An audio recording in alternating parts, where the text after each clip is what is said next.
So our final 5-minute presenter is Robyn Hartwig from Eco Faith Recovery. Robyn has been a Lutheran pastor since 1997 and has been associate pastor of St. Andrew's in Beaverton since 2008. Welcome, Robyn.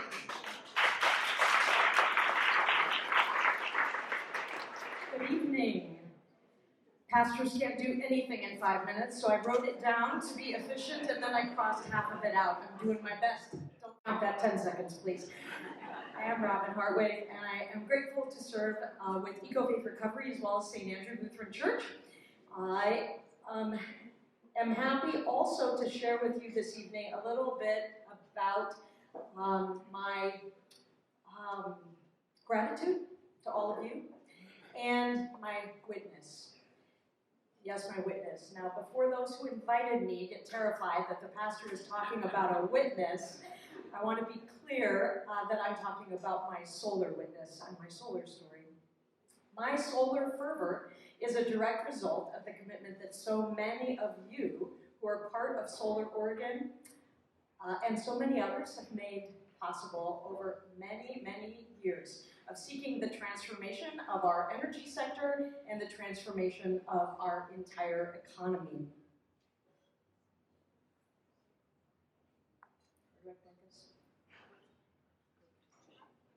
Okay, there we go. Great. Thank you.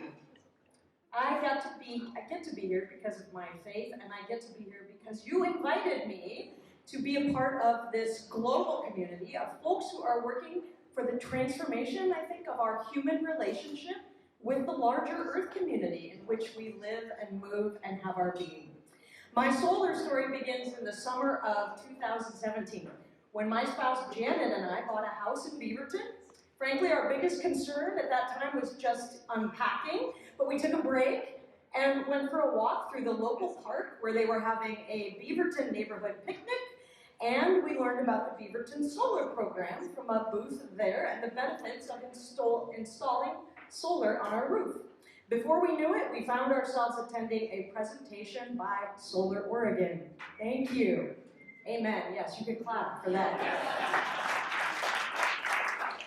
We also met with representatives of 2 solar companies in our new house and took the plunge to install these solar panels on our roof, due to a wide range of local, state, federal, and energy trust incentives that we didn't do anything ourselves to create.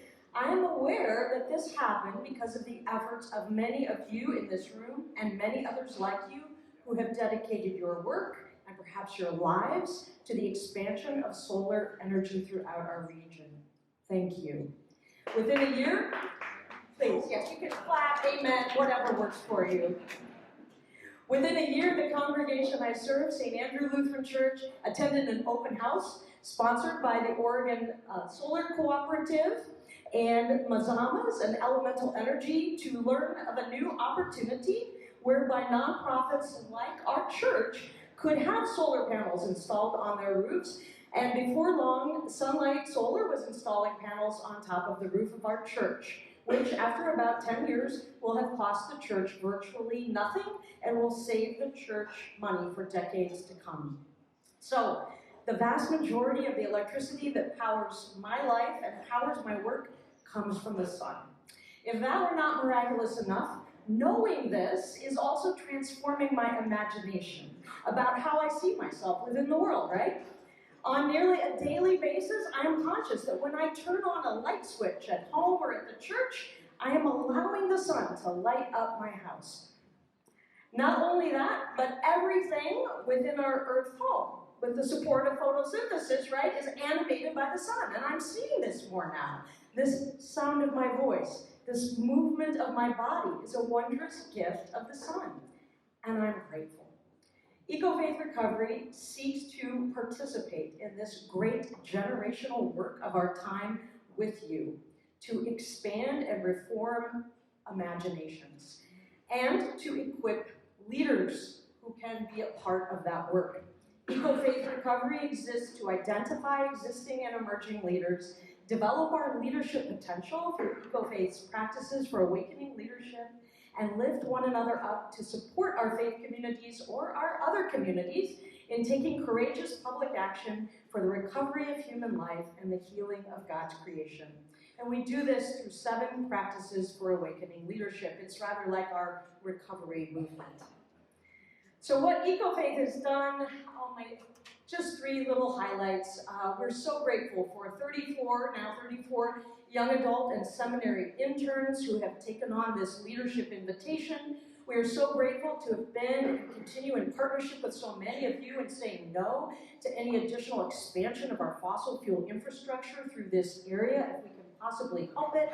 And so grateful to have partnered with so many of you and Lenny D in the Portland Clean Energy Fund and its historic passage and all that that will make possible, particularly in light of the earlier presentation, to be a part of environmental change for communities of color and for low-income communities where they can be beneficiaries and not the victims. If you want to know more about EcoFaith, Allison Wiley is one of our key EcoFaith leaders, somewhere raising her hand, there she is. And Lenny D has helped de-pave the way for how folks who maybe aren't connected with a particular EcoFaith community can be a part of organizing whatever communities that they are a part of. So the final thing I will leave you with is one of our most exciting new initiatives is Community Carbon Initiative. We have a backlog of carbon in the atmosphere, and so we're putting solar panels to keep that from getting worse. But what do we do about that? The amazing research that's been coming out now in these recent years about the capacity of the soil to sequester carbon, depending on how we work with that, and to do that with our own lawns or whatever space we have access to through organizations that we are a part of.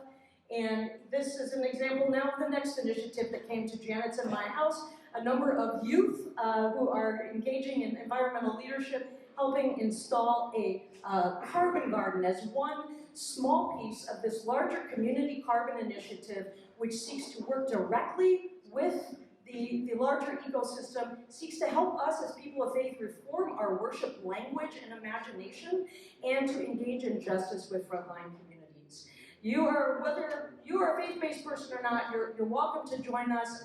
You can print out a sign at carbongarden.org, and we look forward to partnering with you for the generations to come and for their benefit. Thank you.